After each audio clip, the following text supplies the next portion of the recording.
18 vuotta sitten toukokuun 2. päivänä vuonna 1986 pienessä Korten kylässä Korsikan saarella elettiin yhtä suomalaisen moottoriurheilun mustimmista päivistä.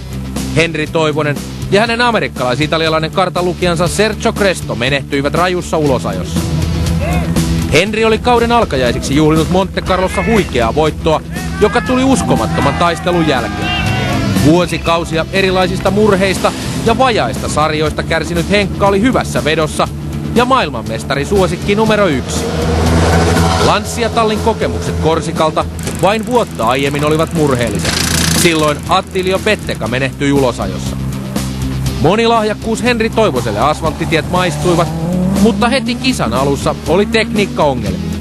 Edellisellä pätkällä niin mulla jäi 3 päälle, mä ajoin viimeiset 6 kilometrin 3. Mä en näe, onko se toi selektiivi vai vaihdelaatikko.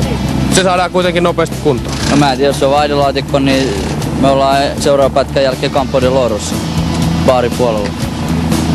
Matka kuitenkin jatkui ja flunssaisenakin Henkka todisti olevansa kiistatta sillä hetkellä maailman nopein kuski.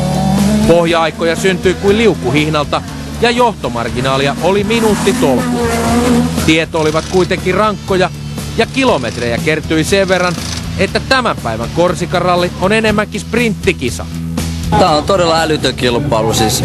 Mulla on nyt taittu yli 4 tuntia pikataipaleita, eli Jyväskylän suuret periaatteessa tänään.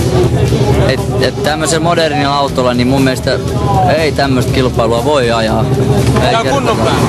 Tää käy kunnon päälle, eikä riitä aivot tähän touhuun.